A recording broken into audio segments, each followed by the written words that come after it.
do you want if you don't want money? What do you want if you don't want gold? Say what you want and I'll give it you, darling. Wish you wanted my love, baby.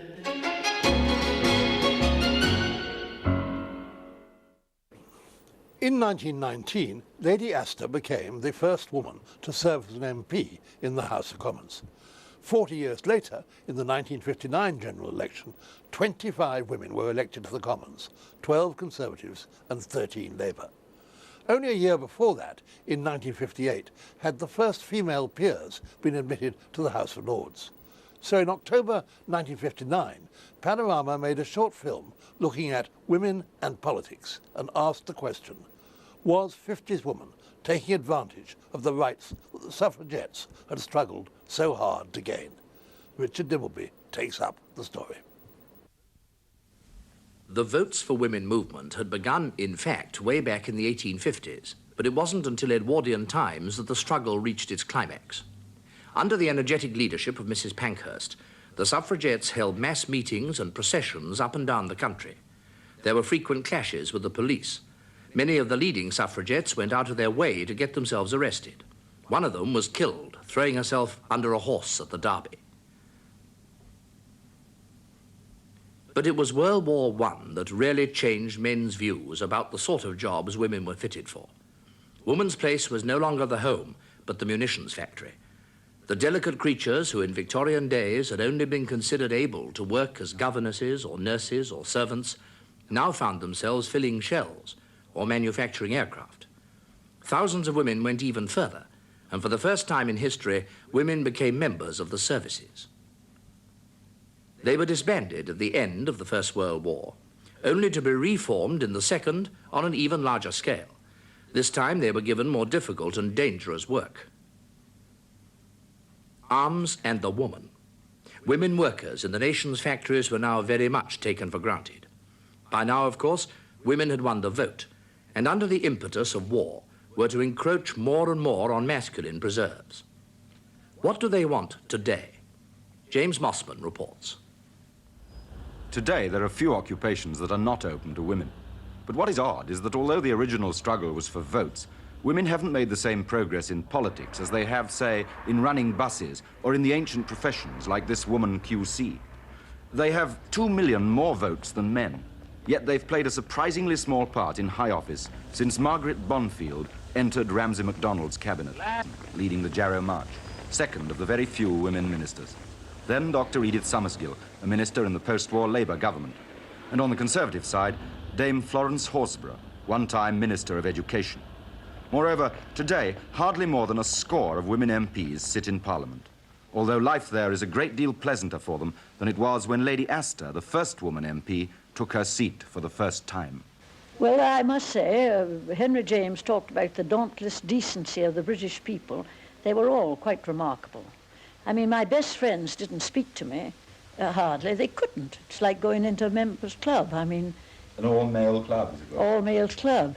And I was very conscious of that, so I'd stay in the house and I wouldn't hang around in the lobby. I didn't go into the writing room. I had a little room of my own, and I stayed in the house, and then I went down into my room. Did you try to exploit the fact that you were a woman? For heaven's sakes, no. That was so obvious. No, that was so obvious. But I really felt, and this is important, women had died for the vote. Mrs. Pankhurst and that woman who threw herself before the thing. And I realized that I was there because of what they'd done. And that gave me great courage and a great feeling of sort of dedication to the woman's cause. How long did the prejudice against you and other women MPs go on? I think it's still going on, but I'm not certain. There aren't too many women MPs in the House, even today, after all those years. Do you think, looking back, that it's been worth it, all this struggle? What has the woman's vote done? Well, I'd like to give you a figure, could you? I'll just read it to you, because you've got to know. Please do. Yes. In the 12 years before women's suffrage, only 4 acts were passed directly concerning women. Small increase in property rights, training of midwives, qualification for county council, and affiliation orders for wives. In 12 years after, there were 28 acts passed. I won't read them to you. That's magnificent. But apart from all that, do you think, and apart from your own very distinguished and exceptional career, do you think, looking back, that women are as suited mentally to public life as men? In many ways, I think they're more suited, because they're not so easily, they're not so easily flattered as men are. I guarantee any woman can get any man if she's got enough flattery. A lot of men say women are emotionally rather sort of unstable and that their judgment, therefore, is a bit subjective. I don't believe one word of that. And I know you can get any man, and I'll tell you how. Would you like to know? Tell me more about yourself, and off they go. What do you think of the future of women in politics, then? Well, I think it's as good as the future of men. Una Dugdale was one of the suffragettes who enabled Lady Astor to enter the House. I asked Mrs. Duvall, as she now is, if she was disappointed in women's parliamentary progress. Not at all. I think if only one woman was in Parliament and she did her stuff and stood up for the women when the time came or the opportunity came for her to stand up for women and take interest in and stand up for women in everything that appertained to them, one woman is quite sufficient. Would you be a suffragette all over again? Yes. I don't regret a minute of it.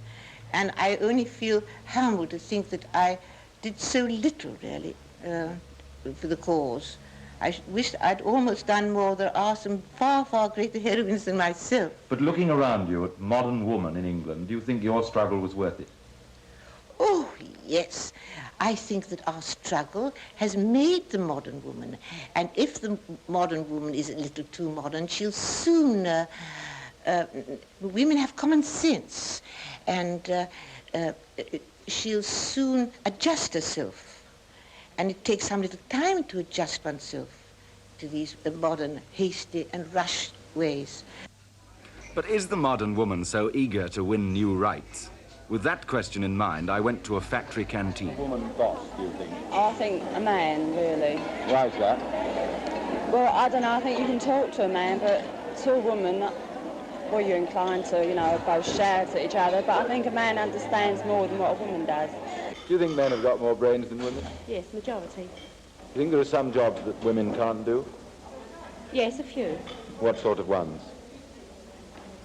Well, I suppose heavy manual labour, they can't do that, can they? They do in Russia. Oh, well, we're not in Russia, are we, today? Would you prefer a man or a woman MP? I would prefer a man. Why? Well, I think men in some things have got more qualifications, especially in politics. The average man has more time to study politics, in my own opinion. Do you think men are superior to women, then? Oh, definitely not. Do you think there are some things women can't do? Well, very few, but What some, are they? yes. Well, I wouldn't say that at the moment what, but I do think there are a few. Do you think that there could be a woman prime minister ever? Oh, yes, definitely. I think so. Would you like the idea of a woman being prime minister? No, I don't think so. No, I prefer a man. Would you like to see a woman prime minister? No, not really. Why not? No, because I think men have got more brains. You can look up to a man more. Do you think a woman could be prime minister? Well, not as I see it, no. Why not? Well, again, they're generally tied up with matrimonial affairs and one thing and another. They're too near to life, you know. For 90 years, Girton College at Cambridge has been turning out some of our more knowledgeable girls. I talked to some of today's undergraduates. How would you like to go into politics? Well, I wanted to once, but I changed my mind because I was idealistic in those days. And there seems an awful lot in politics, or the sordid side of it, this election of heavens. And then there's a lot of work, like, for a woman especially in politics, a career begins in the town council, in the local council, the town council, and then Parliament, which is really for her a sort of extension of it, I think. Do you agree with that? No, I think it's complete rot, if you'll forgive me.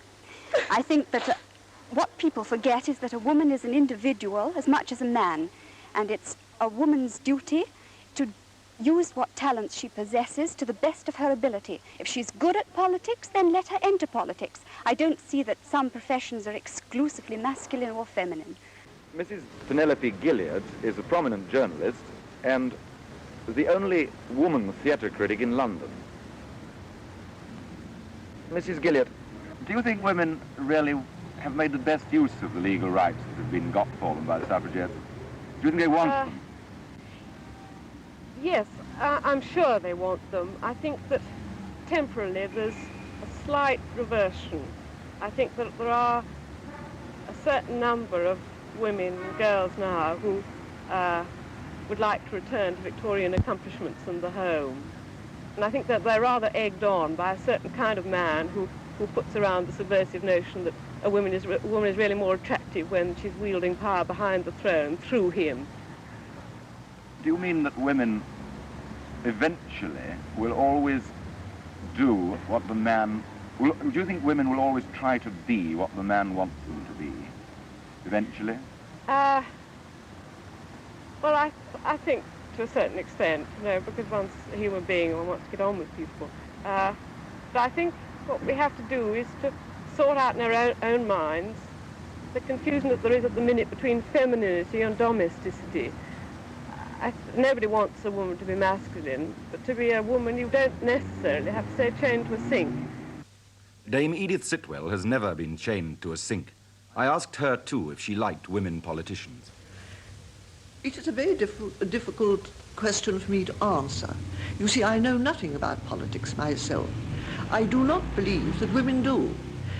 And I do know that they're most fluffleballs when they talk about it. As far as I know, the only woman who knows anything about politics is Dame Rebecca West. Do you think that your creative vision has differed from that of men poets specifically because you're a woman? No, not at all. I'm a very feminine woman, but I write like a man. Would you say that people like you, women like you, who are truly creative artists, are an exception to a general rule that most women satisfy their creative urge in having children? Oh, yes. Dame Edith, why are you so reluctant usually to be photographed? Because when I'm photographed without proper lighting, I look so terrible that it makes the whole nation turn atheist. They doubt the existence of God. I mean, there's no doubt about that whatsoever. Do you think it's essentially a man's world? Oh, I don't think so now. No. I mean, I think that women are more humanely treated. I mean, it was terrible, say, 80 years ago, when a woman couldn't use her own money. It belonged to her husband, you see. And if he ill-treated her, I mean, I know one case of that, you see, of a woman who was very badly ill-treated by her husband. And he had complete control of her money. He knocked her about. She got away from him eventually.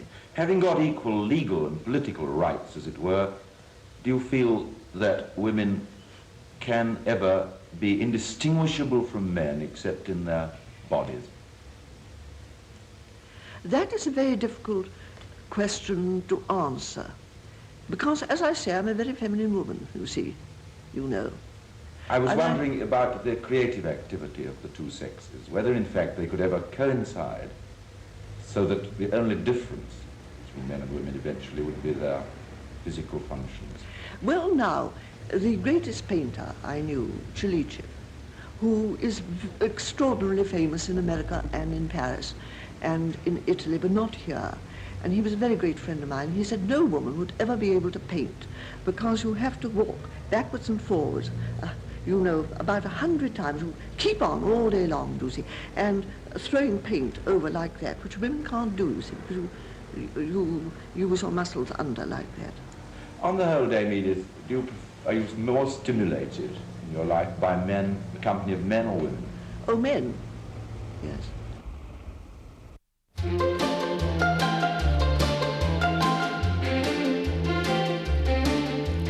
What do you want if you don't want money? What do you want if you don't want gold? Say what you want and I'll give it you, darling. Wish you wanted my love, baby.